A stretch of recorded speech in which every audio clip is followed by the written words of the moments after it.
And welcome to yet another action-packed, exciting hour of the Smoky Mountain Wrestling Re-Watch-Along Project. This is podcasting the way it used to be and the way you like it. This show is a production of the Something Else Podcasting Network, and it is episode number 081 of Smoky Mountain Wrestling from August 14th, 1993, taped July 19th, 1993, at the Whitley County Middle School in Williamsburg, Kentucky. My name is Arya, and joining me, as always, is the Johnny Fairplay to my Jeff Probst. It's Trey. Trey, how are you today? Da, da, da, da, da, da, da, da, da, da, da, da, da. Since we didn't get the music this week, I thought I'd do the music. Hey, I'm tired. I got home 2 hours ago after being in the car like all day. Nice. So at least the trip was, everything went okay, right? You were safe and all that fun shit. I mean, as safe as anybody is driving through Arkansas and Texas, yeah. Luckily I can pass. And as a cisgender, allegedly straight white guy, you get the free pass. Why am I allegedly strict? I don't know. I don't know your sexuality. You have a wife that, I I mean, I don't know. You could be bi for all I know. I don't know. I could be, and you wouldn't know. I guess you'll never know. Exactly. Unless you came out. I mean, if you were, great. Good for you. But Honestly, I really hope that if I was, I would have the moral courage to be very honest about it. I hope. I like to think I would be. I mean, we were talking about this off air. It's honestly, you know, it's a lot easier today to come out and be yourself than, it has been in prior years. And, ultimately that's fucking amazing, you know. When I look back on my earlier life and I think, how I wish I had done some things different. It's like, I grew up in fucking rural Arkansas with guys who were dumbasses where everything was like, what are you gay? What are you queer? What are you fag? Like, I really, really wish in retrospect that like just once I would have told my quote unquote friends, like, if I was gay, I would just be gay. I would not hide it from your dumb bigoted ass. But I again, just remember, oh, are you gay? It's like, oh, no, I'm not gay. You know, but again, and that not actually, being my lived experience, I don't actually know if I would have done the right thing. it actually became a little bit of a inside joke to myself because, you know, at the time when I was in the middle of discovering my sexuality, I was, bisexual. And so if you said, "Oh, are you gay?" I'm like, "No, I'm not gay." And in my mind, well, I'm not lying to you because I'm not gay. I'm bi. And, of course, no one ever was like, "Oh, are you bi or something?" I may have had to tell the truth if I was. Honestly, I really think that in general, sexuality is a moving target. I mean, here's the thing that always kind of drives me crazy is I still get messages from people, from guys, and they'll be like, "Oh, if I want to fuck you, does that make me gay?" I'm like, first of all, no, it doesn't. But secondly, it's like, I'm not gonna fucking tell you how to perceive your own sexuality. You know, you do you. Yeah. You figure out on your own. Like, even in a serious situation, like, do you really want me to tell you what your sexuality is? Like, you know, whatever. I will So say, many. thankfully, I get a lot fewer stupid people in my life these days that ask really dumbass questions, but also helps that I no longer work, directly in public like I used to. So I get a lot fewer dumb people in my life. I'm a big fan of having as few people in my life as possible. Indeed. Indeed. I'm with you there. All right. Well, um, before we get too manic depressive on this episode, let's just tell you that in case this is the first time you've ever listened to this show, first of all, what the hell took you so long? But what we do here, it is really quite simple. We watch every single episode of Smoky Mountain Wrestling, beginning with episode number 1 on February 1st, 1992, and we go all the way to episode number 200 on November 26th, 1995.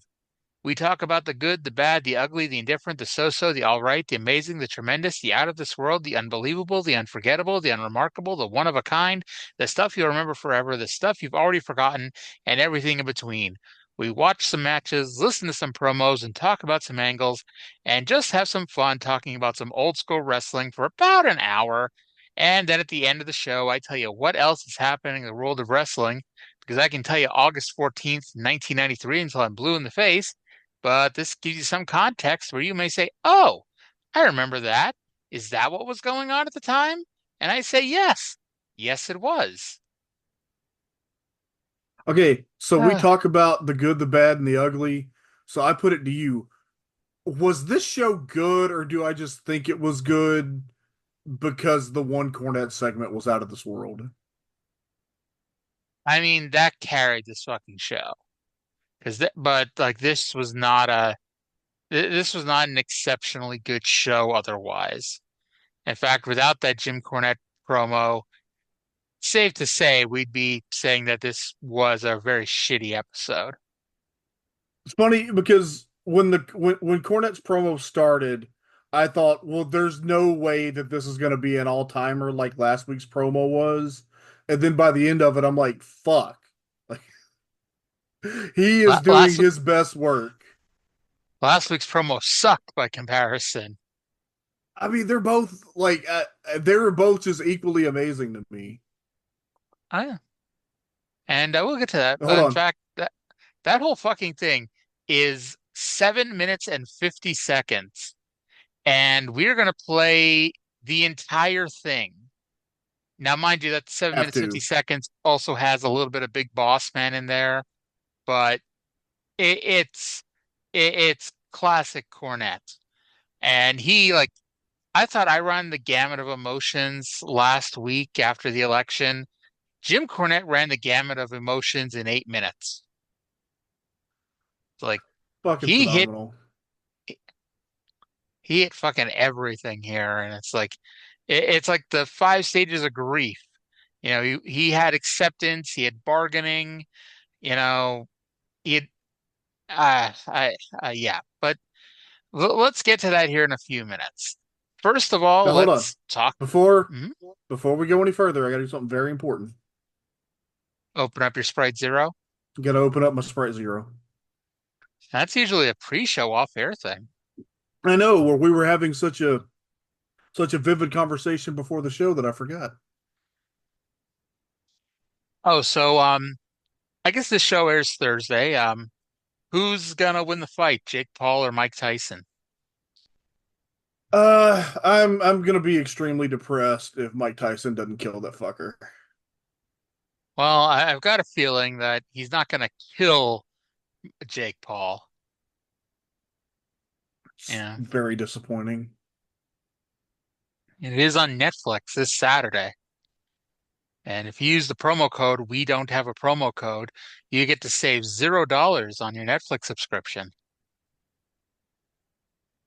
You can also save the price of a Netflix subscription if you know how to torrent.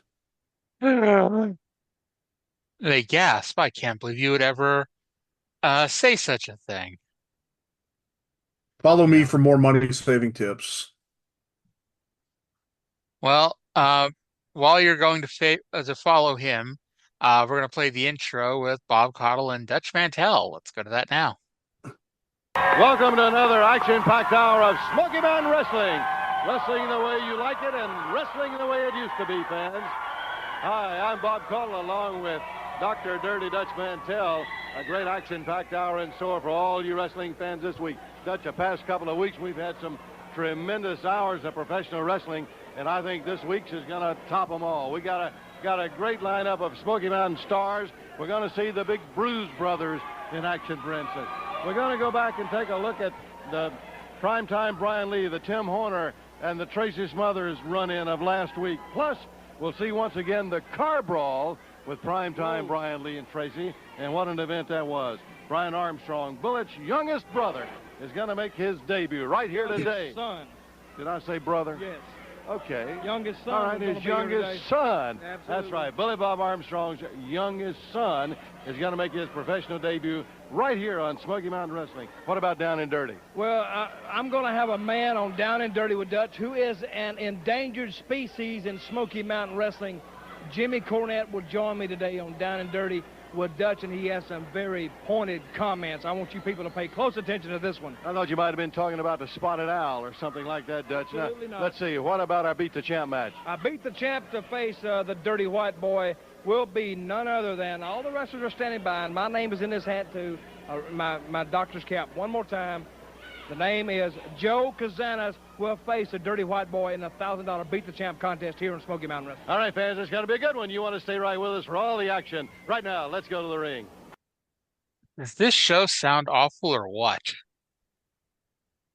There's no main event match. It's like we've been saying for weeks now that these tapings are so lopsided. yes. Like, this is the third episode of the taping, and it seems like every time we have the third episode, it's like we got nothing left. We shoot our shot the first 2 weeks, and it's like suddenly in the last week there's nothing left to show. And Y'all, so the like this week, best match on this show involved Juicy Johnny. yes, tells you everything you know. We're not just saying that facetiously, obviously because we've been getting a good laugh about Juicy Johnny these last few weeks. No. Legitimately, best match of the show involves Juicy Johnny. Entirely because of Chris Candido, by the way. True, but and it's like I was getting like, I was just looking at my notes right before we started, and I have not written a lot about this show this week, and I'm like I'm going through them. I'm like, what the hell was I gonna say? Like, you know, uh, going through the match reviews, literally the most I wrote about a single match was Chris Candido versus Juicy Johnny. And I tell you what, if we go short on time, we'll go back to discussing where we are on the Kinsey scale. Okay. Oh, by the way, I should probably note before we dive too far into this. Next week, we're doing Fire on the Mountain 93. Now, what's going to happen is next week's Smoky Mountain Show, episode number 82, it's a recap of Fire on the Mountain. Despite them saying they weren't going to air anything, it's going to be Fire on the Mountain 93. Just they're not going to air the Rage in the Cage match, and they're also never going to air the Cornette Bullet Bob match. So next week we're going to do Fire on the Mountain 93. I'm going to go through next week's Smoky Mountain Show to see what if anything is on next week's Smoky Mountain Show that isn't on Fire on the Mountain, like if there's any promos or anything. And we're just kind of like merge the two things together as episode 82 / Fire on the Mountain 93. There we go. That'll work. And if there's anything you desperately need to see on the TV show, I'll let you know, but I'm betting there isn't. I'll probably run through it just for my own sick compulsive behaviors, but yeah. By the way, I should note that this show is heard all over the world unless you live in Afghanistan, Bangladesh, Bhutan, India, Maldives, Nepal, Pakistan, Russia, and Sri Lanka. YouTube has banned this show in all those countries, or all those countries have banned this show on YouTube. What the fuck's that about, Bangladesh? We should declare war on Maldives. I don't even know where the fuck that is, and I'm pretty good at geometry. Yes, you are a geometry major, last I checked. So anyway, yeah, Dirty White Boy versus Joe Kazana for the TV title. Brian Armstrong is gonna make his debut this week. And a whole bunch of people are going to be on the show, not doing anything of note. Now we go to our first match. It's tag team champions Bruise Brothers with Jim Cornette versus Larry Santo and Chris Comet. Before the match, I wrote down Bruise Brothers got disqualified for kicking too much ass. And the finish, I the wrote Bruise Brothers. as soon as the bell rang, I wrote Bruise Brothers beat their asses, then get DQ'd. Yes. Like, I'm sorry. I know I keep saying this, but they literally just did the same fucking gimmick with Kevin Sullivan. Literally. Like, Sullivan stopped doing the gimmick, and then the Bruise Brothers almost immediately started it. This And has we have been going another on. team. Hmm? We have another team with a win over the Smoky Mountain Tag Team Champions. Yes. Larry Santo and Chris Comet should be getting their tag team title match shortly. I mean, I'm assuming it has to happen, right? Yes. Along with But Robbie Eagle and whoever the fuck it was. yes. But they may have all won by disqualification, but you know who allegedly beat them by pinfall? I say allegedly because it wasn't Alleg- even a match. Uh, visually. yes. The Rock and his partner Roll Express got the pin on them last week when they beat Don and/or Ron. Let's go to the Rock and Roll Express because shockingly, some way, somehow, they're letting Robert Gibson speak. Let's go to that now.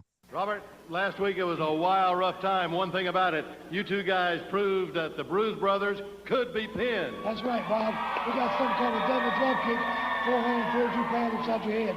And Bruise Brothers, you went down for the count. That's right. We proved to all the fans and to ourselves that the Bruise Brothers can be beat. Now, the next step is to put those Smoky Mountain titles back around our waist and represent all these nice fans. But you know what's going to happen tonight? A part of the Armstrong Army. And let me tell you one thing, Bruise Brothers, Heavenly Bodies, and Jimmy Cornette, there's a lot of dues that are going to be paid, and they're going to be paid tonight, right here, raising the cage, Johnson City. All right. All right, fans, it's going to be a while. All right, can you make heads or tails of what the hell Robert Gibson said? No. Okay.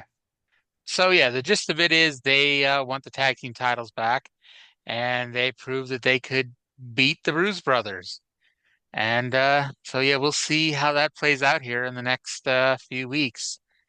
By the way, there's a 4-team match on the K-Town Showdown. I'm assuming that's not for the championship. Well, it's not billed for the championship on the VTRs. I don't know. Mm. I wonder if the winner will get $5,000. Like you missed Uh, by not being here for the first year. Like every time they would do one of these big shows like Volunteer Slam or Fire on the Mountain, the show that would air that weekend was a complete throwaway show. And they would do things like, the Smoky Mountain Royal Rumble, and they'd have like a random 4-team elimination match, and the winners would get $5,000. It's like, you know, you don't even like bother to figure out the logistics that, the house wasn't $5,000. And that might explain why the company went out of business if they were throwing around that kind of money.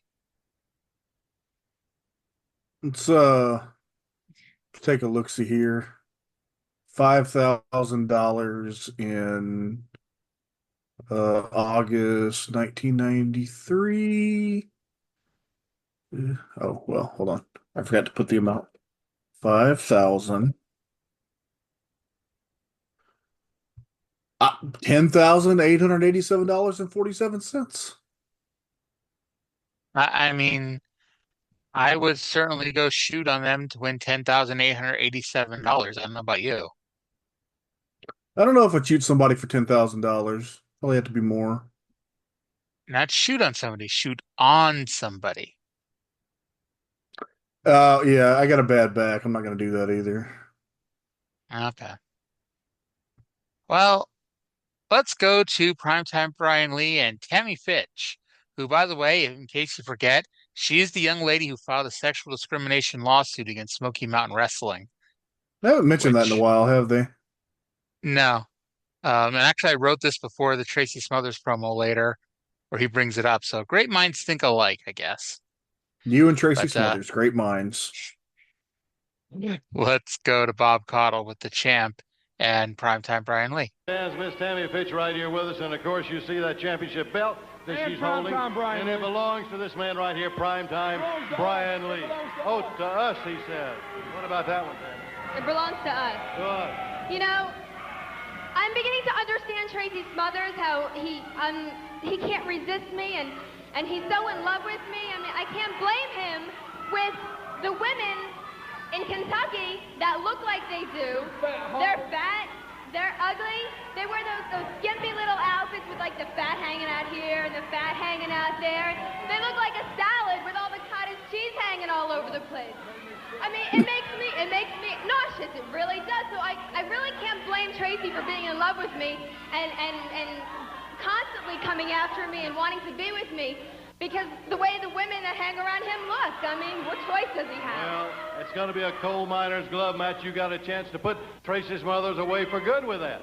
Coal miners glove match. You know, Bob Caudle, let's get to the real point. We've been beating around the bush here the whole time. You know, Tracy Smothers, yes, you want to look like primetime Brian Lee. Yes, you want primetime Brian Lee's belt, but the bottom line is you want this woman. You see this? From head to toe. She looks better than anything up in the hills. You've never had nothing like her, boy, and you never will. And you never stand 6'8", 280 pounds. You see what I'm saying? I got it all going on from head to toe. I'm standing tall, doing it all. And with Tammy Fitch in my corner, we can't go wrong. Now, you want a coal miner's glove match? That's fine with me, boy. It doesn't matter if it's a coal miner's glove match. You know about coal mines because that's where I'm going to send you. You're going to be right back down in the dirt digging coal because I'm going to put you there when I hit you in the jaw. You know, who knows, Bob? Next, we might have a gas pumping match because he might be pumping gas. We might have a quick sack working behind the register match. Who cares what we're going to have? Tracy Smothers, you're done. Tammy Fitch, First Lady of Professional Wrestling, primetime Brian Lee. We're coming in champions, and we're going out champions.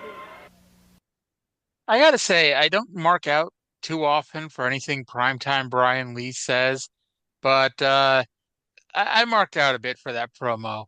We're gonna have a gas pump match and a working behind the register match, and I it popped me. uh, uh, respect for Tammy. She had a good promo here too. She was she's a real Fitch with a capital B. Yes.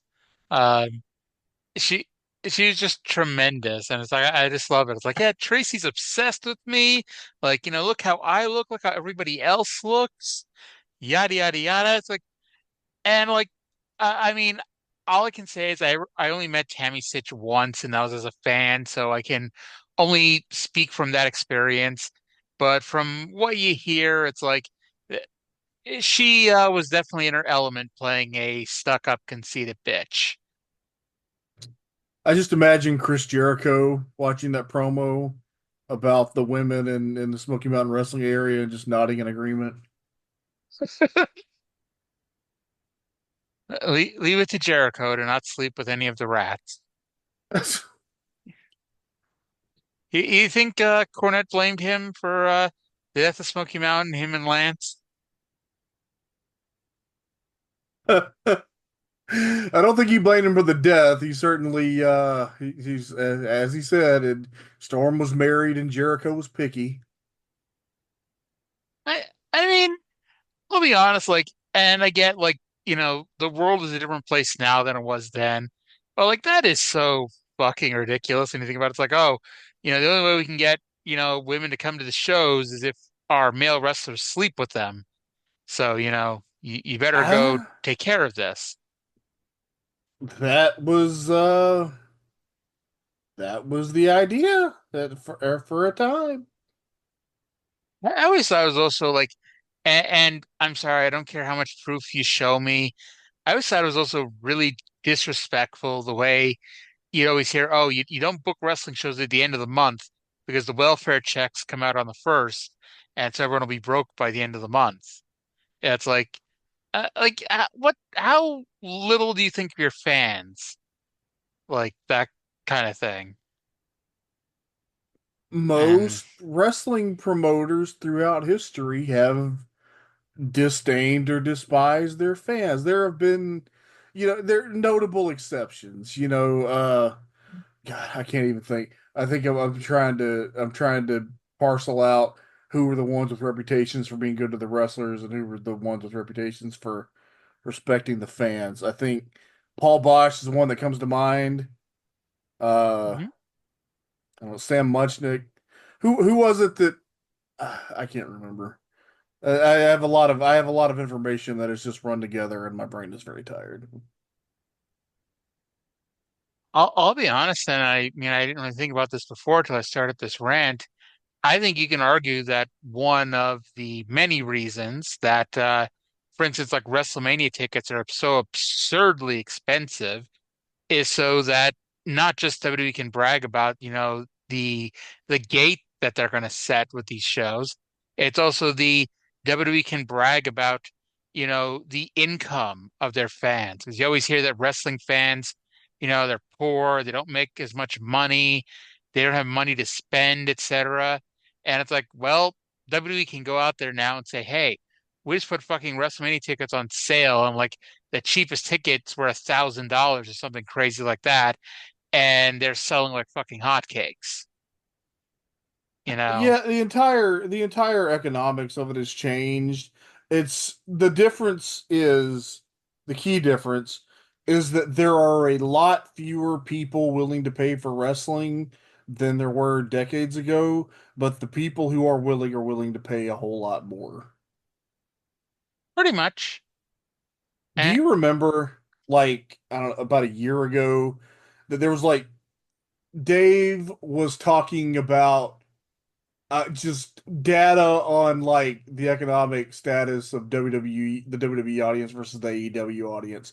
And somebody took like a 3 second out of context clip of him saying poor people don't like AEW, and people just shit their panties about it for days. it honestly, Dave could write that water is wet and people would shit their panties for days. And it's not to say Dave never says anything stupid. I get into a fight with him once a year, usually whenever something LGBT comes up. But you know, like really, some people like they're like, oh, Dave said this, Dave said that. Like, grow the fuck up. Like, who gives a shit? Like, you spend all this fucking time and effort to research what Dave says, but but you're like, oh, I don't subscribe to the website yet. I was like, well, you're just spending a lot of your fucking time researching what he says and, recapping what he says and fucking, you know, like, who gives a shit? Like, it's like his fucking star It's ratings. Like, okay, you didn't think Omega and Okada was 6 stars. Woo fucking who? Like, watch something else then. Yeah, Like, seriously, I don't know. Like people will cry endlessly about Dave's star ratings, but then when it's a match that they like that gets 5 stars, they shout it from the fucking rooftops. yeah, it's like, You know what? Let's the last week the main event of Power Struggle between Zack Sabre Jr. and Shingo Takagi. I think Dave rated it like 5.25 or 5.5. I rated it either 4.25 or 4.5. Like there was a half a star, there was a full star difference, and I just moved on with my life because it doesn't fucking matter. yeah. Like, I honestly got over it pretty damn quickly. Like, at times it was difficult to like comprehend the idea that like you could think that all these matches that like, I mean, I hate to say forgettable because I mean, a lot of times they're not forgettable, but like all these matches are better than every great match you ever saw as a child. You know, like the So, Shingo Takagi ZSJ match. That's better than every Flair Steamboat match. That's better than Steamboat Savage. That's better, than Hell in a Cell with Shawn and Undertaker, et cetera, et cetera, et cetera. It's like whether it is or whether it isn't, it's one person's opinion.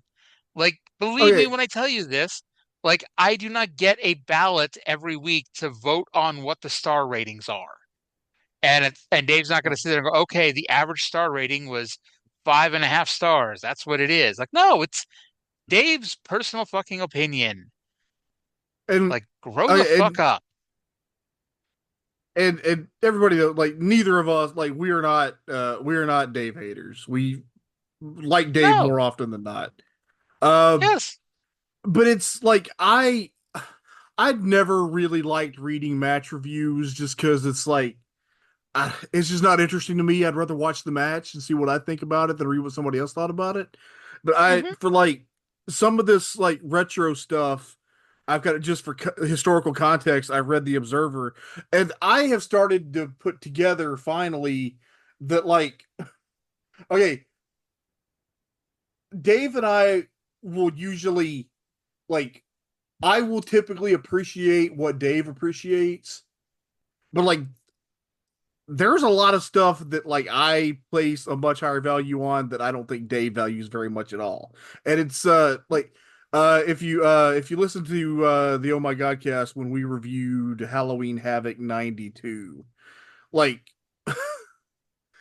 the way Dave just shit all over the Jake Roberts Ricky Steamboat match is like that match is good. The thing is, it's not a moves match. And I'm sorry, this is not a criticism. This is just me saying what I have gathered from years of reading and listening to Dave. Uncle Dave likes moves. Uncle Dave likes work rate. Dave does not always place as much stock in good psychology as I and a lot of other people do. Well, it really says something since Jake Roberts didn't wrestle Ricky Steamboat on that show. Oh, what? Well, yeah, it was in between the Ricky Steamboat Brian Pillman match and the Jake Roberts Sting match. It was a secret match. They had to look really hard for Ah, it. man, you really have to dig hard for that one. Yeah, Um, I meant the Jake and Sting match, yeah, obviously, which but is like I I like figured because not a work rate match at all. But if you actually watch that match, like it's Jake doing perfect heel psychology with a baby face who thrives when he is working with a heel who has great heel psychology. Like that match is fucking good. and it's like honestly like and I said this before, Dave marking out for New Japan in 2013 was why I started watching New Japan. So I'm like, okay, I gotta see why he's losing his shit over New Japan all the damn time. And I Yeah. began And watching you it and right. I started losing my shit. Exactly. Yeah. But then again, by the same token, when he was pimping PWG and you tried it, you weren't into it, right? No. I I think I bought the Bola DVDs at one of the WrestleMania weekends and I'm like, this is not my cup of tea, Yeah. you No, know. I did like a fair bit of PWG, Hmm? but there was a lot like it was never as a promotion, it was never my cup of tea. Like there were good matches and I liked watching the shows because you would see like really like boutique kind of stuff. There would be good stuff, but overall the vibe of the promotion just never gelled with me because I don't like wrestling that's tongue in cheek. Hmm. And that was, What I think that's like also my least favorite parts of AEW too. It's like it's too, and I say this as an insider, you know, it's too inside a lot of times. It's too much. You have to know everything that's ever happened in order to enjoy AEW sometimes. Honestly, they do a bad job of replaying stuff and getting over how important stuff is. Um, And they also, I mean, they don't have being the elite anymore, but that was also one of the things I despised was like they do shit on being the elite that would seep over onto Dynamite and then never explain it. So if you didn't watch Being the Elite, and let's be honest, most people didn't, you'd have no idea what the fuck is going on. Like, and I mentioned this, and I'll always bring it up, was the fucking lawnmower incident with the Dark Order. It was like right yes. around the time Brody Lee won the TNT title. It may have been right before, right after. But anyway, one week, the Dark Order comes out on lawnmowers. and it never gets explained. And I remember thinking, like, I was making up my own angle that I'm like, oh, Brody Lee bought these for his minions. And it wasn't until the next week I had to read in the Wrestling Observer newsletter that, oh, this happened because on Being the Elite, the Dark Order stole the Elite's fake uh, sponsorship deal with Chili's. And so they had the money to buy the lawnmowers. And I'm like, I should not have to Yeah. read the Wrestling Observer newsletter to know what is happening on a show that does around 1 million viewers. Yeah. Honestly, most of my issues with AEW are in the department of the booking and overall storytelling, not crossing T's and dotting I's as well as they should. But in terms of some stuff, like like the plugging the live events and recapping stuff and hyping stuff. Like I feel like in the last maybe month or so, they have really made an effort to address some of those issues. So, good for them on that. Yeah, they have gotten better. Like, thing was like a couple weeks ago, I was watching Dynamite. And they were plugging matches for like the next 2 or 3 shows. I'm like, holy shit. I didn't know that was Yeah, but possible. the biggest problem with AEW over the last few years has been an issue of uh, storyline. It was the same problem with WWE booking from like the early-ish aughts. No, the early-ish 2010s, early to mid 2010s, that there would be storylines with a really promising start that like never go anywhere satisfying. Like I feel like I don't know. I don't think that there has been a truly satisfying from beginning to end story arc since Hangman won the title, and that was 3 years ago. So I think one of the biggest things that like, look, I am not giving up on them yet, but as a fan, as someone who has supported the idea of AEW since before day one, look, I need them to really stick the landing on this Moxley story. Yeah. I I think the last storyline they did beginning to end and stuck the ending, and I could be mistaken because I'm trying to remember the time frame of everything, was the CM Punk MJF feud. Yeah, that was fantastic too. It's like they honestly, like, in many ways you could say that the beginning of the end for AEW was the way they botched the end of the MJF Wardlow feud. That upsets me so very much because I had fantasy booked that feud in my head to something that would have been so satisfying for me, and it didn't happen at all. And then, like, every time that there's the kind of setup where that story would work, I want to, like, now, like, uh, Camille and Mercedes, you could do it. It's the Yeah. idea of the big baby face, the big heater turning babyface against the asshole heel. So much potential. I always think that's like if if Shawn and Diesel had been done well, you know. hmm And How do we get? uh, I don't know how we got on this subject from Smoky Mountain Wrestling. um we were talking about Tammy Fitch and Primetime Brian Lee, and somehow that turned into that. Well, that's what the listener keeps coming back for. Our wild tangents. It's funny because I was sitting here thinking like you were like, we don't have a lot to talk about on this episode, and then that happened. See, that's the thing. We're Uh, we're very good at we're very good at calling it in the ring. Oh, by the way, I wanted to say that Tammy Fitch and Brian Lee promo, this whole thing, no mention of the show closing angle from last week.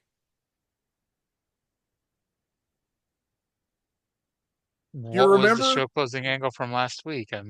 that Tammy and Brian were cutting a promo and Tracy Smothers came to the ring and yelled for Brian Lee Oh, to get in the oh, ring, and then he was oh my about to get in God. the ring and the show went off the air. Absolutely no mention of that this week. Oh my God, yes.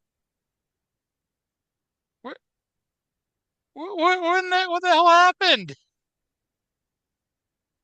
I guess whatchamacallit, Primetime Bradley didn't get in the ring. We'll never know, will we? No, we won't. Like, remember the uh was it Bobby Eaton versus Dr. Tom in the Beat the Champ TV title where they just went to commercial and came back and it was over? Yeah. Yeah, it was. Eh, so holy fuckity fuck. Um, Fuck, fuckity, so fuck, fuck. Dirty White Boy versus Joe Kazana. Before the match, I wrote that White Boy won a match that went way too long with the Buck Snort Blaster. And that seems to be a pattern this week where we can just predict everything ahead of time. Uh, the most noteworthy thing about this to me was I believe, unless I'm mistaken, and have just never gotten a good view of it until this week. I think that the Beat the Champ Television Championship has been represented by like just a paper white bank envelope, and it is now Yep. a nice plastic zipper envelope. I was gonna say it's a coin purse this week, I think. Or was it a coin Yeah, purse or well, was like a bank bag, I guess. it's a small bank bag. It's just a plastic zipper envelope. Yeah. There you go. Um so yeah, White Boy randomly had that this week and hey, it's something, I guess. I, It's I don't it's not. It wasn't. None of this wasn't anything. And then fucking Dirty White Boy was gonna do something to Joe Kazana, and Bobby Blaze tried to save him, and ended up getting his ass kicked and his hair cut, and then Tracy Smothers and Tim Warner. My first thought was, "Oh my God, is this Dirty White Boy Tracy Smothers feud still technically going on?" And then no, it was just Tracy and Horner hitting the ring because they're the two main baby faces, and they're saving poor fucking Bobby Blaze from being further embarrassed. Why are they burying this fucking guy? Like, seriously, why are they fucking burying this guy? Does Cornette hate Bobby Blaze? I don't understand. I, I don't Like, fucking know. Like, I mean, I know White Boy isn't shooting on Bobby Blaze and just doing whatever. Like, maybe White Boy just isn't good at, getting this other guy over. I don't know what I'm trying to say, but it's like White Boy is eating him up. And Bobby Blaze either is not booked to be doing any better, is not, it does not know enough to fight back when he should be, or what. But like, see, motherfucker, like, okay, I could be we, wrong. I don't think that Tony Anthony would be eating this guy alive if that wasn't what he was being told to do by the booker.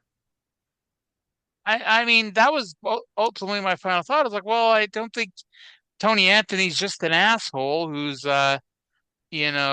shooting or not shooting on the guy, but taking advantage of him. It's like, But okay, treat the job guys like job guys, that's fine. But like acting like you're pushing a dude, but then making him look like the biggest fucking idiot every week, like what the fuck are we doing here?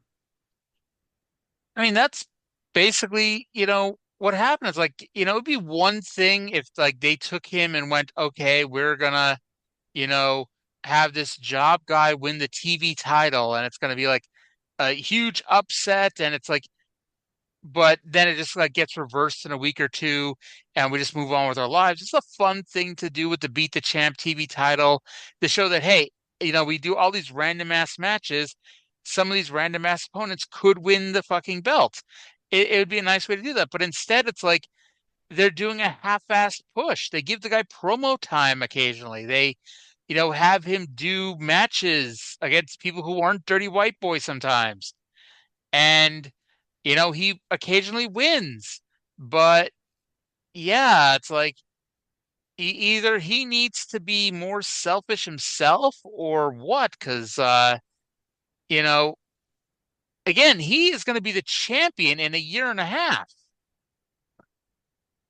I mean, Like, maybe the whole goal was nothing but, hey, we're gonna do something to put a little bit of interest on the opening match for these fucking Summer Blast shows. Maybe that was all they were trying to do.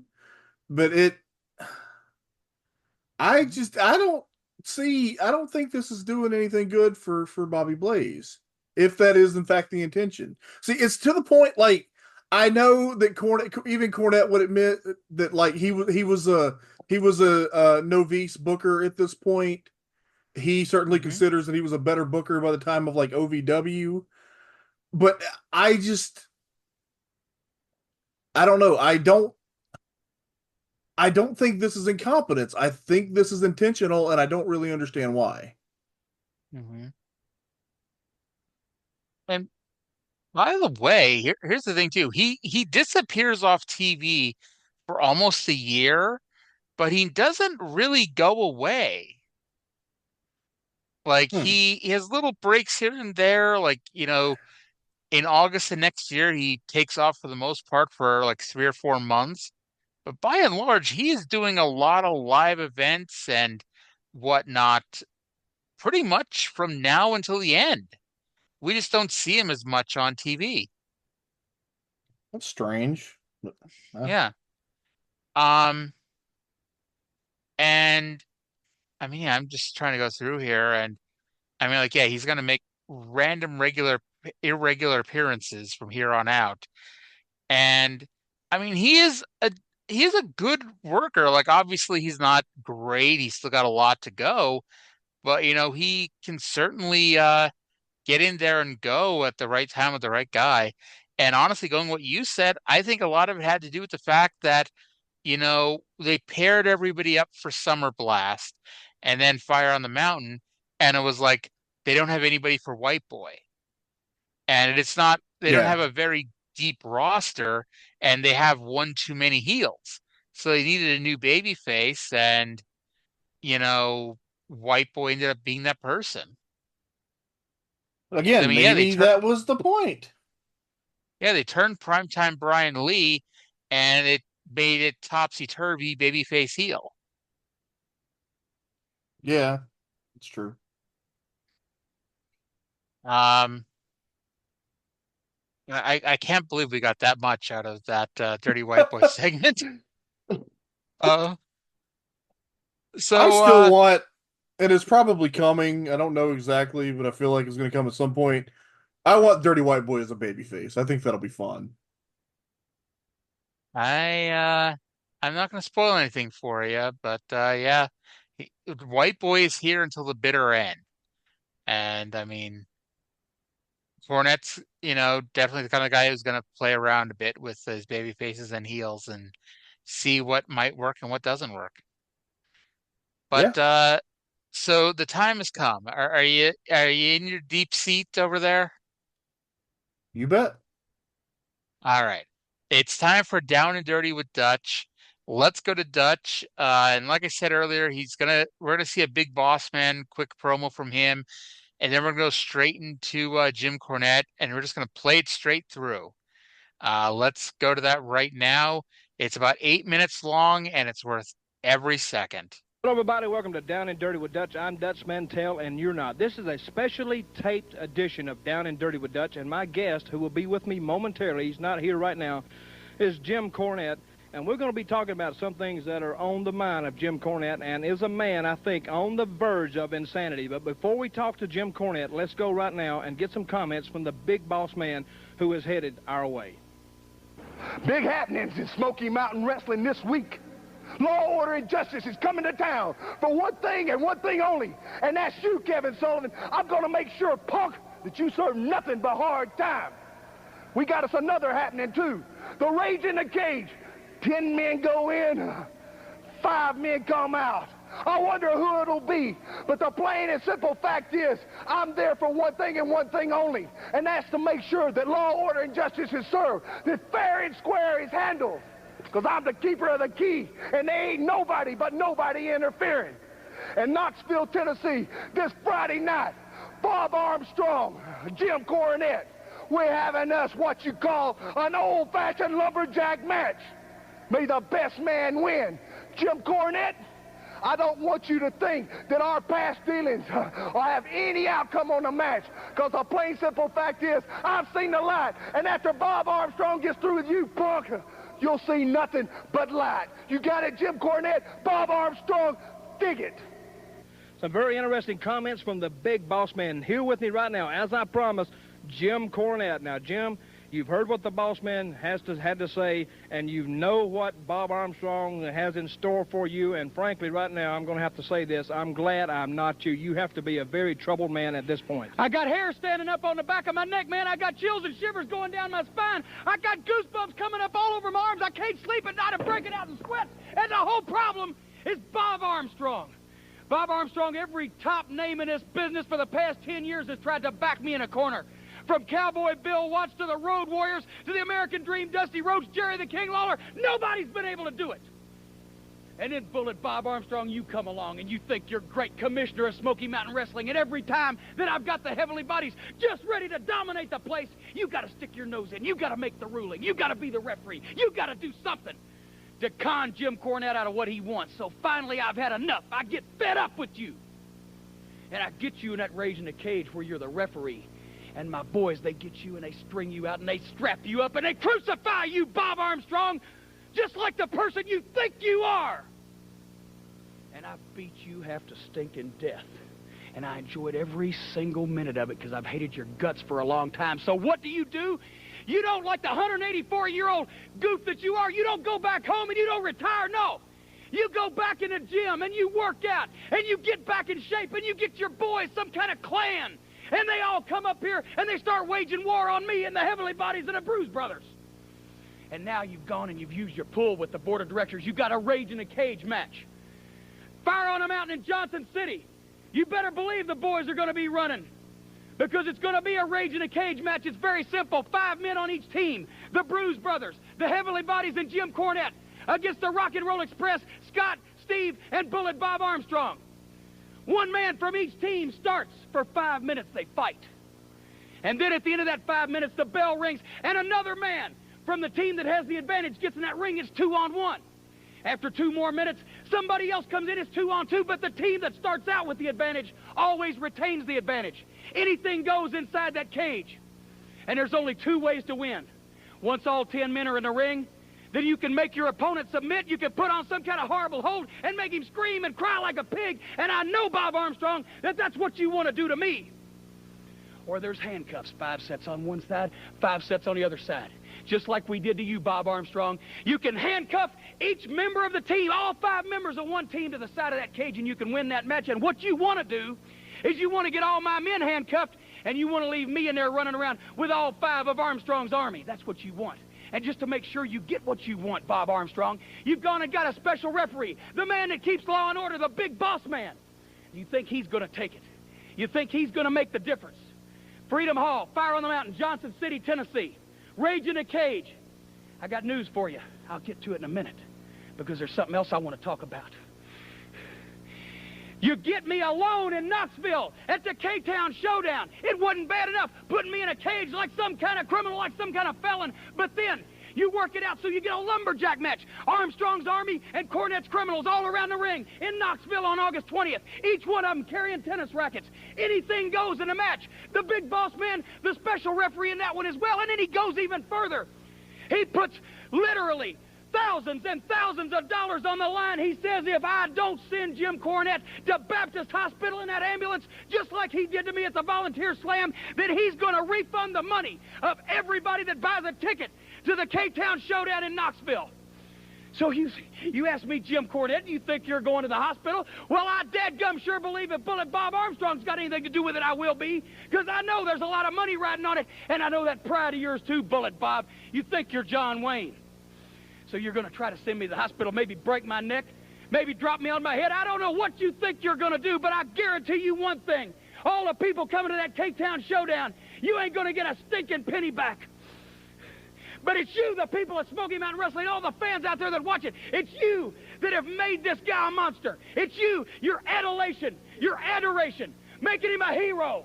That's what's given Bob Armstrong this big head and thinks he's got to ride in like some kind of white knight in shining armor. He's got to do something to get revenge not only for himself and his family, but for all his fans. Well, don't you people have any stinking pity, huh? Don't you have any compassion? The only thing I've ever done in my life athletically was play tennis. Bob Armstrong's been a Marine. He's been a fireman. He's been a wrestler for 25 years. If he gets me in there with no way for me to escape, he's going to tear me limb from limb. What do you think when I have to go home and I have to tell my dogs Muffy and Snuffy that maybe after August 20th, your daddy ain't coming back home? What then do you think? What do you think I'm thinking? What do you think's going through my mind right now when I got to get in a cage and I got to get in a lumberjack match with a homicidal maniac? I want all you people to listen to my words. I want you to write. I want you to call. I want you to fax. I don't care what you have to do. You get together a petition. But some way or another, you got to stop this before it's too late. And Bob Armstrong, the one thing that sticks in the back of my mind that makes me think maybe, just maybe, I got a chance. Because I know I'm smarter than you are.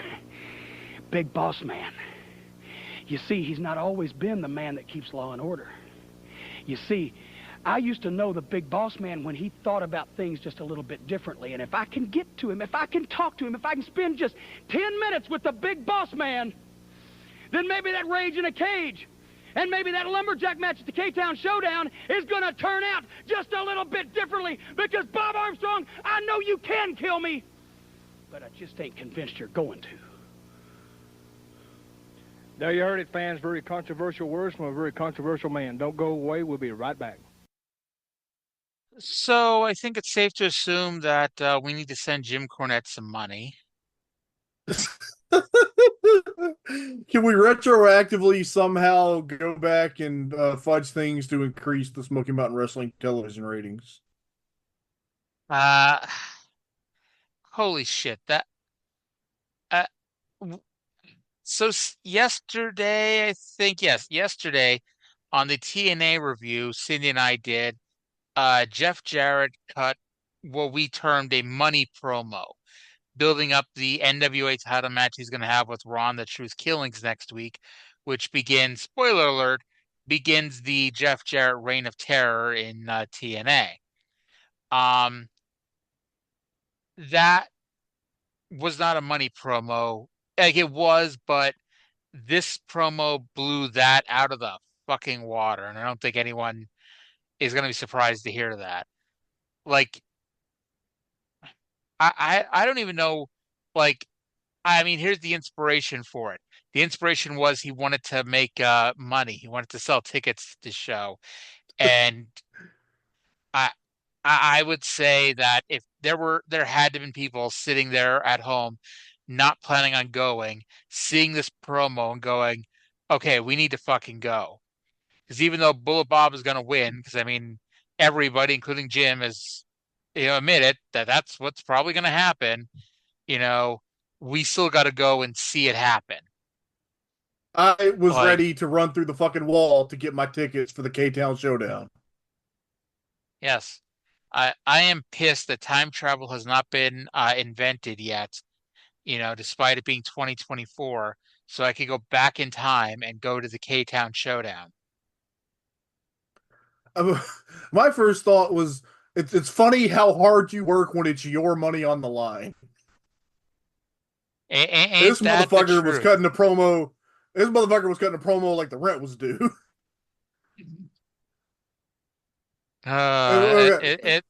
Dutch just fucking wiping the spit out of his eye while Cornette just screams. It was fucking outstanding.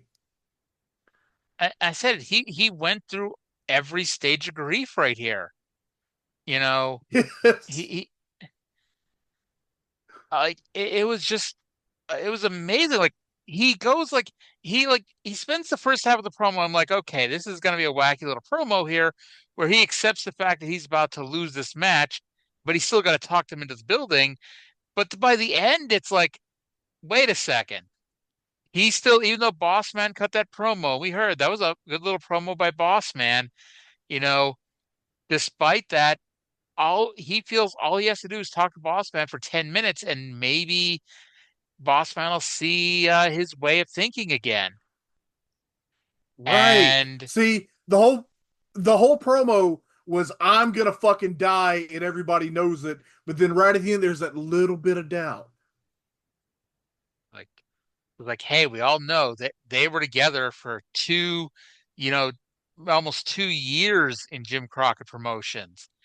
And we were complaining, or I was complaining the last few weeks that, they never told us, this backstory with Jim Cornette and Big Boss Man. It was, hey, if you know, you know, and we're not going to bother telling you much. But this week they really hit it home. It was like, hey, these two used to be running buddies, and all Cornette has to do in his mind is talk to him, and it's going to be they're going to turn the foregone conclusion into a different foregone conclusion. At the end of the There day, have been times. hmm? Sorry, go ahead. I was going to say, Go because ahead. at the end of the day, if Boss Man joins Cornette, now it's not Bullet Bob, 50-plus-year-old retired wrestler, wrestling, a pussy manager. It's Bob Armstrong, 50-year-old retired wrestler, versus early 30s in his prime, big badass, big boss man. You know, There are times because of things that he said and his behavior that felt a little awkward about the amount of money that I've spent at Cornette's Collectibles over the years. But you know what? Like this fucking promo and the one from last week, like regardless of anything else, he fucking deserves whatever money he's ever made off of me. definitely. Like, even just the last 2 weeks, we got 13 minutes of high quality entertainment. And if like even if this was the last Smoky Mountain we ever watch, and it won't be, we'd be going out on a high note. Yes, this was fucking Um, phenomenal.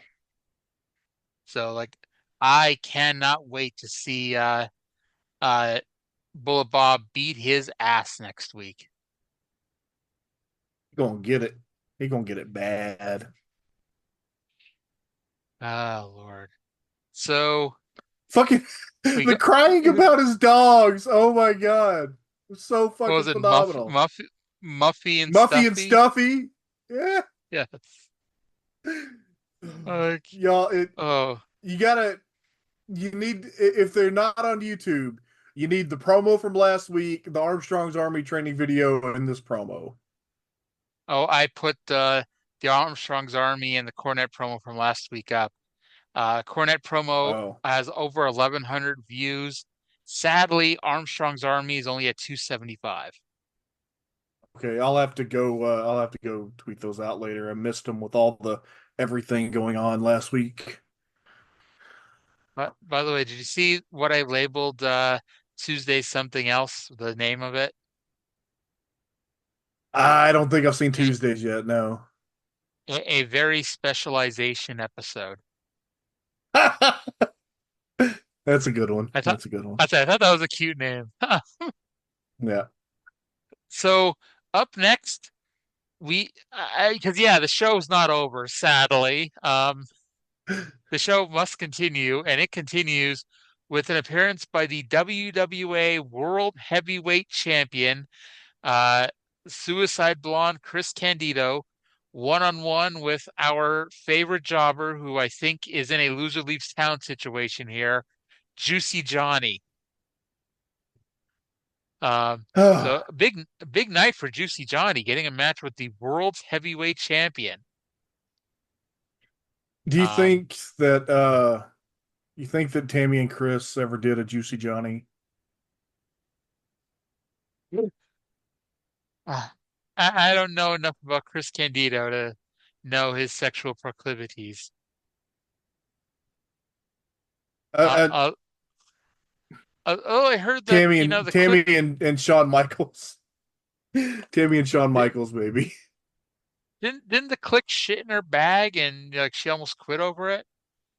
Maybe, hey, That maybe that's why. Maybe Sean and her were into, that kind of butt stuff, and he overstepped his boundaries. I'm not gonna dignify that with the good name of butt stuff. The good name of butt stuff. The good name of Well, butt stuff. why do all like the good uh show titles happen on this show? I don't know. The good name of Oh, butt stuff. but so yeah, Candido was asked Caudle to not call him a crybaby, and I mean I think that's a fair request. You should not call the world heavyweight champion a crybaby. Um, and Candido wins with a suicide plex. Which is just the superplex. Yes, not the superplex, not the suplexer or the super suplex from World Class this week either. So This Candido then was forces. Hmm? I was just gonna say, unsurprisingly, this was a very strong Chris Candido performance. Yes. After the match, Candido forces the baby bottle into Juicy Johnny's mouth. Juicy Johnny puts up a bigger fight here than he did for anything in the match. Horner makes the save and disrespected the WWA World Heavyweight Champion. He comes from the rear like Juicy Johnny. Okay. Oh my God. Candido took over on Horner and did a crazy dive out of the ring before they had a test of strength over the baby bottle. Horner got it and Candido ran out of the arena. I, I know, Uh, like, Horner is Horner and everything, but I'm loving this program. yeah, I mean, we've said from the beginning, like Horner's a good worker. I love the test of strength over the baby bottle. Like That that was tremendous. that was really funny. Um, we we then get a recap of Tracy shooting the commercial in Knoxville, which, all these shows and all these matches that didn't have the heels or the jobbers introduced. Um, we have time to air like 15 replays on this show. Yeah, And it's then. Hmm? oh no, I was just agreeing. Yeah.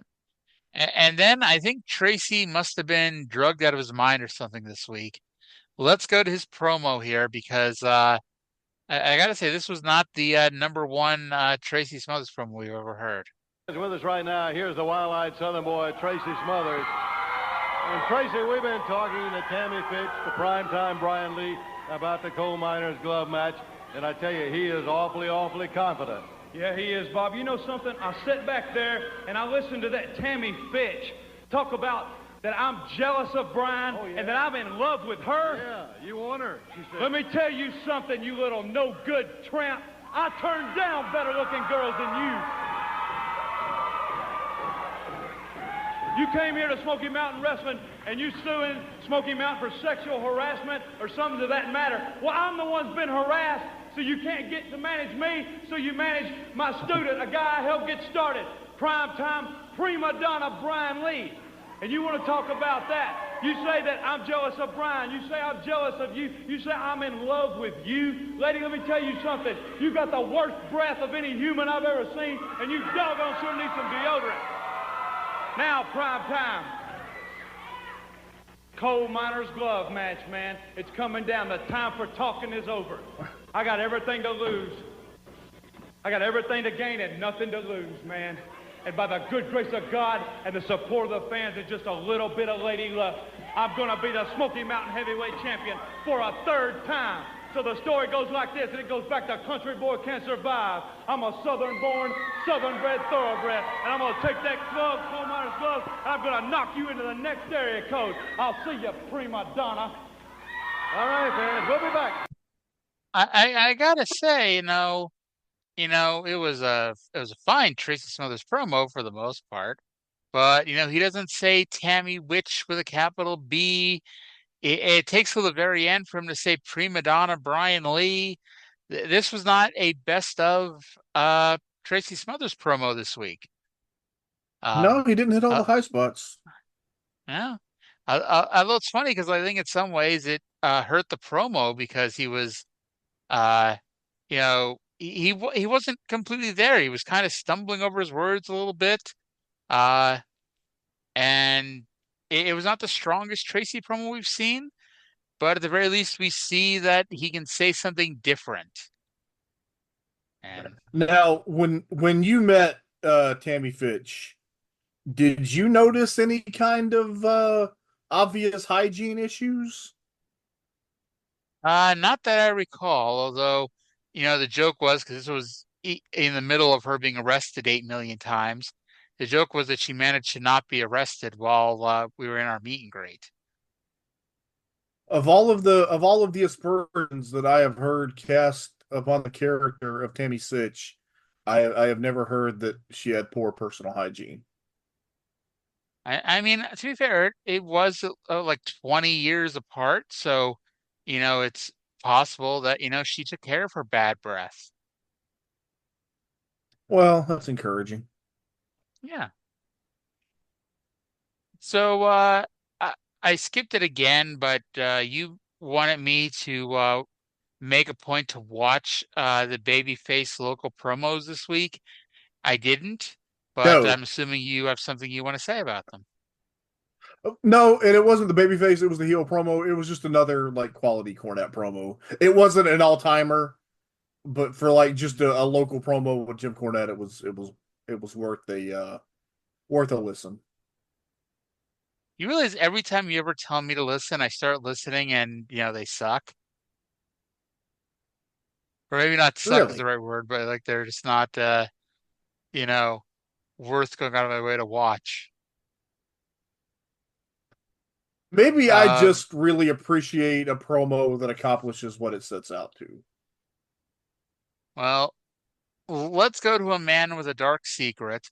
It's Brian Armstrong who is making his debut here in Smoky Mountain Wrestling. All right, fans, and with us right now, here's the youngest member of the Armstrong Army, and we're glad to say that he's making his debut right here on Smoky Mountain Wrestling, Brian Armstrong. Brian, welcome. Well, thank you, sir. It's an honor to meet you, Mr. Conlon. It's definitely an honor to be here at Smoky Mountain Wrestling. You know, I just got out of the Marine Corps. I spent 6 years in the Marine Corps defending my country. I did go to Desert Storm, Desert Shield, Desert Storm. I was involved in that. I lived in a sand hole for 90 days of my life, Mr. Cottle, so I've seen hard times. This is definitely a tough business that I'm stepping into, but stepping into it, and going to give it my all 100%. And I think about Jim Cornette, and he is an American, and I fought for America. But I don't look at it like that. I risked my life for all these good people like this. I didn't risk my life for the kinds of Jim Cornette and his mama. So I'm just here to give it 110% and to support my family in any way that I can. Well, and I tell you, and I know your family, and I know your dad and your brothers are glad to have you, because with you backing them up and supporting them again, Brian, that's going to mean a great deal to them, because they got a tough road to hoe here with all of the rough. You're talking about Cornette and his criminals, as your dad called them. Yes, sir. He sure does. Cornette criminals. Wait a minute. Here comes Jim Cornette right now. I got a little message for you, Mr. Armstrong, Mr. Marine. Opie says, hey. Let me ask you a question, Gomer. Did you come out here to talk about your service record, or did you come out here to talk about professional wrestling? I lived in a sand hole. I bet from the place you probably grew up in, a sand hole was preferable. There was probably less dust there. You know something else? I heard you had 3 confirmed kills while you were over in Desert Storm. Is that right? Is that right? Yes, that's right, Mr. Cornette. I do have 3 confirmed kills. It was probably all from your stinking breath, just like the rest of the Armstrong family.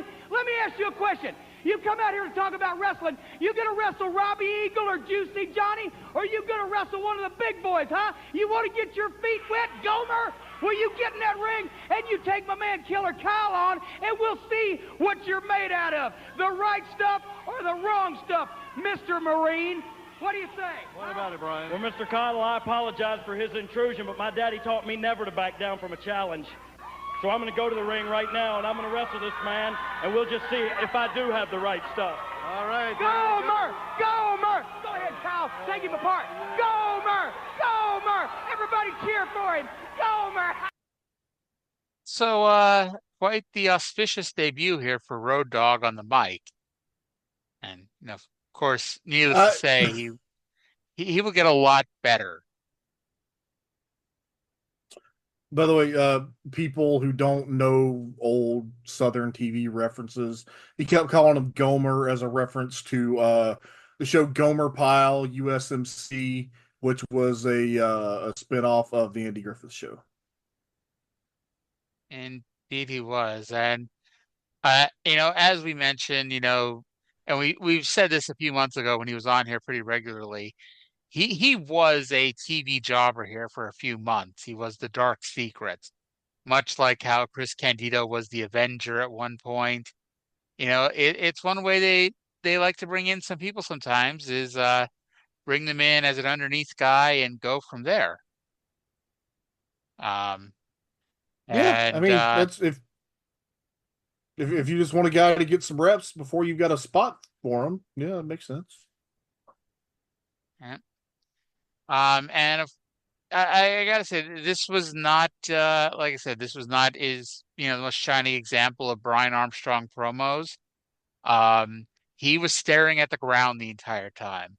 Like he had zero comments. Like maybe it didn't sound like very much, or didn't sound that bad when he was doing it, but it's like when like you watch it, he's got zero confidence. He's not like he's not putting himself out there. He's just kind of like, yes, yeah, yes, sir, Mr. Cottle, and yada yada yada. And it's like I don't know if he'd ever really got a chance to cut a promo before this, but he definitely has a long way to go. Yeah, this really almost definitely was his first like TV promo ever. It I don't, the thing that was most jarring to me was it's the first time I've ever seen him in trunks. I'd seen him because I know he's in WCW like a couple times in like 93, 94. He's in trunks then. But yeah, it's a rarity because like the first national exposure he gets is WWF as the roadie, and he's wearing, the baggy pants that he pretty much wore the rest of his career. So Um, it I has been said, and I can't remember the whole thing, but that Bob Armstrong as a worker was just a complete package, and that each of the Sun got like one aspect of it. Like Brad was the worker, and Steve had the look, and Brian got all the charisma. It didn't really like, but you wouldn't know it here. But then like if you know, you know. I don't know. It's fun to see that like everybody starts somewhere. That he's gonna be like one of the most like enduring characters of the hottest period in wrestling history in just a few years. um and then whatchamacallit, Cornette comes out with Killer Kyle. And actually I was just thinking the other day, like, man, Killer Kyle's been on the show in a while, and why isn't Killer Kyle in the Rage in the Cage? I'm like, oh, maybe they're just writing him out kind of thing, or he's done with the territory. Then he comes out here with Cornette, and Cornette's like mocking him for his service. He's calling him Gomer. He's like, you're not gonna like, wrestle like Robbie Eagle or Juicy Johnny, are you? And no, it led to Brian Armstrong versus Killer Kyle. And I must tell you, like that it was a fun match. Nothing revolutionary. The match went exactly the way you thought the match was going to go when you Yes, hear as the soon yeah, as soon as they confirmed this match, you knew that Kyle was going to be on Brian, and then Brian was going to catch a quick one on him, and that was exactly what happened. yeah. Like, and it's like, especially like, even if like you didn't know that, all you had to do was listen to the commentary because Cornette and Heavenly Bodies were on there, and it was just, oh yeah, like yeah, he's got no chance, yada yada yada. And then Brian Armstrong picked up the win in his very first match. Um, what happened here? Brian hit the side Russian leg sweep, Brad's finish actually, for the pin. Now, what I do wish I could see is like Road Dogg circa 1999, 2000. cutting a promo about Juicy Johnny. By the way, for what it's worth, according to Cage Match, this is listed as a dark match. It's obviously that not. happened. That happened recently on another one, and I submitted a correction for it, and I don't know if they fixed it or not. I've submitted a lot of corrections to Cage Match, and then they never give you any follow up, so I don't know if any of them were like accepted or not. But the week that the Armstrongs had the 6-man tag, it was listed as a dark match. They also list a non-title tag match with the Rock and Roll Express beating the Bruise Brothers by disqualification. That did not happen on this show. Well, maybe that was the dark match. Yeah. And I just looked back one episode to episode 80. They don't list anything with Brian Lee and Tracy Smothers. So I was like, well, maybe like it was a dark match or something, and we're just supposed to conveniently forget about it. Why do it? So this ended up in a giant brawl afterwards. The Heavenly Bodies and Cornette came in. Scott and Steve ran in, and the Bruise Brothers and Rock and Roll ran in. Bullet Bob ran in. It was just a giant show-ending brawl, and that's how the show went off the air. I am just astounded that we went this long in a show that at the beginning we said we didn't have anything to talk about. Oh, you knew that you and I could find something to talk about. We're terrific at just filling the space. 81 down, 119 to go. I'm just like, I know obviously, this is the way watching these episodes in order work. I am amazed that we're almost halfway done. Hey, it only took me 6 months to get halfway done. It took me a year and a half, so skill, man, just total skill. But before we go, let's talk about what else happened in the world of wrestling. And honestly, for the most part, there's not a whole lot to talk about because Dave went to Fan Week, the Smoky Mountain Fan Week, and did a long recap that I skipped because, even though, I could probably tell you who won every match without actually watching it. I don't want to be surprised by any of the results, so I skipped his review of Fan Week. And he also noted that Terry Taylor is expected to become the 4th horseman, which of course doesn't happen. But something else happened this week. And when I say something else happened this week, I don't mean this show happened this week in 1993. Although I'd like to think somewhere you and I were sitting somewhere going, hey, we could probably talk about wrestling for an hour and 40 minutes, even though you weren't watching wrestling at the time. Yeah, I was a very confident 6-year-old. To quote British Bulldog Davey Boy Smith, he fell on his arse.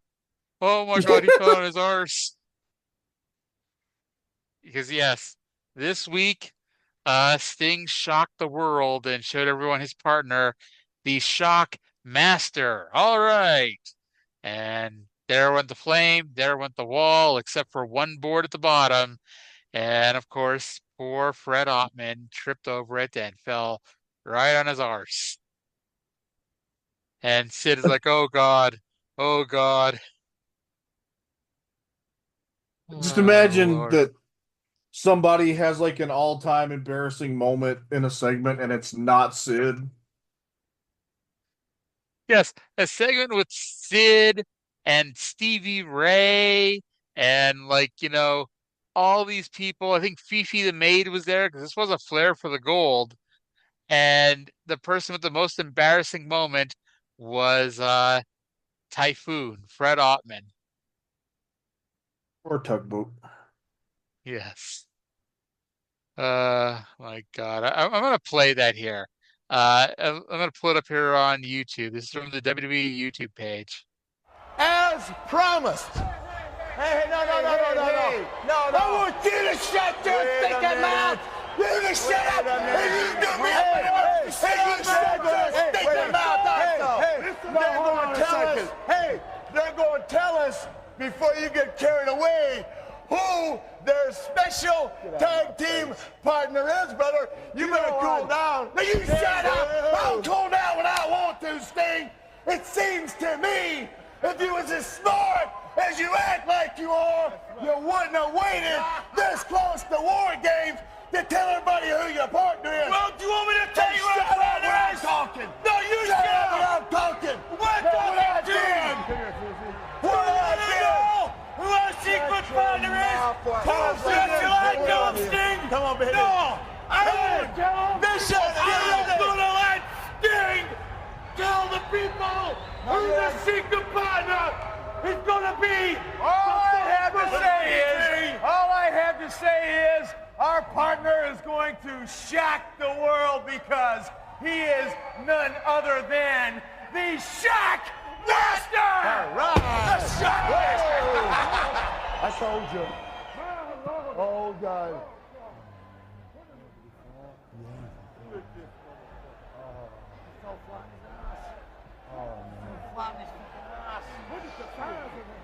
I don't care who you are, boy! I don't give a damn who you are! You're gonna have us! You're gonna have Van Vader! And we're gonna be breathing through your neck! So you're the man that rules the world. They call me the Shockmaster. You've ruled the world long enough, Sid Vicious. Get ready. Come on, you want a piece of me? You want a piece of me? Come and get me. Come after me, Sid. I'm ready. Along with Davy Boy, Sting, and Dusty Rhodes, we'll see you at the Fall Brawl at the War Games. Until then,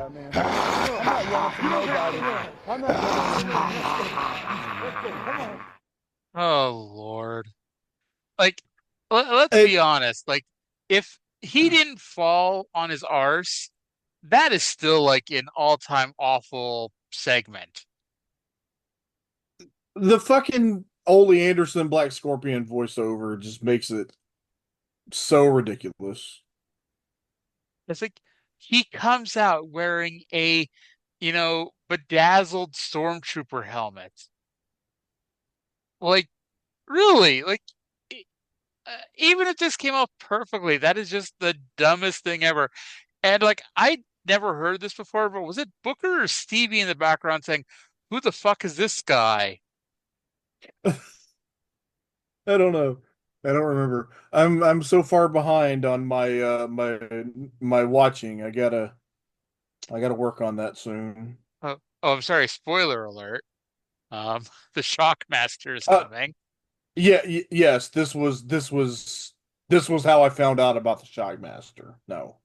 God damn it! I'm I knew this sorry. was a thing. So actually, my former co-host, KJ, him and I had an idea one time for Halloween that he would go dressed as Sting, and I would be the Shockmaster, and we'd have like a breakaway wall, and no one would get the joke, of course, but like every so often he'd just yell, "Hey, and she is the Shockmaster!" And I just fall up through the wall, flat on my arse. It's the wall, brother. It's best when you have jokes that nobody else gets or would find funny at all. I think that's most of what the show is. That is true. That is very true. By the way, elsewhere on this Clash of the Champions, oh yeah, this happened on a live Clash of the Champions. Um, it in front of. Okay, I'm going to tell you the attendance, and you tell me how many people you think paid for their tickets. So they had 8,903 people in the arena, which is a very healthy number by WCW 1993 standards. Of that 8,903 people, how many do you think paid for their ticket? Where was it? I think it's Daytona Beach. Oh, 4,000. Lower. Jeez, three. 2,800. Jeez. Wow. Yep. Yep. They papered the town, baby. They papered the town. And yeah, it was the Ocean Center in Daytona Beach, home of the NWO debut, home of 10 10 10, and home of the Shockmaster. Well, Uh when you paper and they still don't come, that's when you got a real problem. yeah. By the way, elsewhere on this show, we mentioned last week that Brian Pillman had injured his ankle, but we all figured he would, fight through it and wrestle a Clash of the Champions. He was not able to. And instead, Steve Oh. Austin defended the World Tag Team titles with Lord Steven Regal, and they lost to Arn Anderson and Paul Roma. And again, they had to do the title change because they had already taped shows for after this show where Roma and Arn had the belts. Now, you heard Flair with the gold, and you heard Sting, and you heard Flair, obviously. Sting and Ric Flair had a tag team match on this show. Do you, pray tell, know who they wrestled? Um, hmm.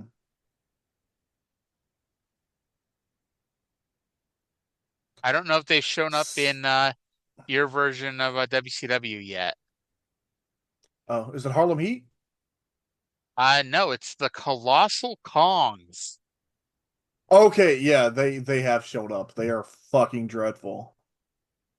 The original Awesome Kong and King Kong. Not King Kong Uh, Bundy though. and only not quite. And then Actually, Road that I'm sorry, that would have been a hell of a team. King Kong Bundy and Awesome Kong. Awesome Kong, the African American woman, or Awesome Kong, Yes. one half. No. Okay, yeah. Keith Stevens. You could have shot the territory with that team. Like, I mean, they the would have had a hell of a match with fucking Ric Flair and Sting. oh, I guarantee it. Um, and speaking of bad WCW gimmicks, do you know who teamed with Rick Rude in the semi-main event to take on Dustin Rhodes and Road Warrior Hawk? Oh, I should because they've been talking. Oh God, it's blanking. Give me just a second. Because they have been And, showing promos for that match. Is it who they had been building it to be? Like, I honestly don't know, but I will accept either the name he uses here or the other name he uses in WCW.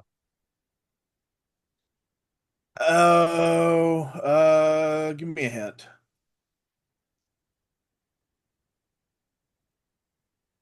I don't know if I can. Let me see here. Oh, he is a very nice man. Uh, a very nice man. Yes. And he's also I believe he's a high school football coach nowadays. Uh, I don't know. Is it the Equalizer? Yep, Dave Sullivan. Good old Evad. He is a very nice man. He's a Hulkamaniac. Apparently, he was not much of a head football coach.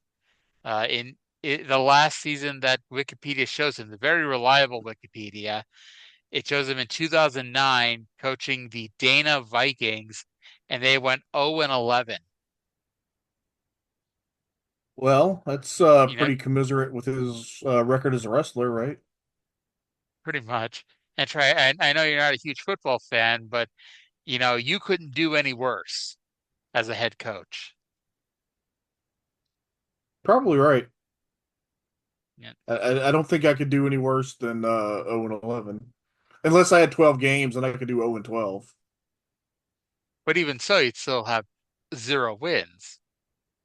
Yeah, it'd be the same winning percentage. All right, well, that's gonna do it for this week's show. Because again, we somehow made it like an hour and a half on this show.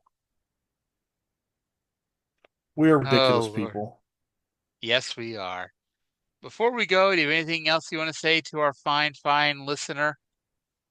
Um, go check out the Oh My God cast, ohmygodcast.com. If you are horrified at what has become a Twitter and you're looking for a viable alternative, it's starting to look like Blue Sky is gaining some momentum. So go and sign up for Blue Sky and then follow me at Wrestleism. That's just the word wrestle and then ISM. Huh, that sounds like a thing. But You uh, know, it's uh, like it's kind of been like, people would sign up and then nobody was really posting, but I've noticed, and I think it's some uh stuff about the Twitter terms and conditions are about to become even more horrifying. And I saw something today about, I didn't get time to read into it, but somebody was talking about Twitter and Truth Social merging. So yeah, I'm sensing a large exodus coming to Blue Sky, hopefully, because there's been look, we got to get the fuck off of Twitter and get onto something that isn't that fucking disgusting. so I don't know how true this is, but I just read a meme on Facebook that said Stephen King got banned from Twitter for referring to Elon Musk as the first lady. Look, I have personally seen Nazis get away with making death threats against the descendants of Holocaust survivors, and that was before elongated muskrat owned it. Oh, Lord. All right. Well, that's going to do it for this week's show. I hope you enjoyed the perpetual train wreck that is this podcast, because one day we're going to get sick of it and stop, and y'all are going to miss it. But until next week, I'm Arya. That's Trey. Thank you all for listening, and we'll talk to you again in 7 days. Bye.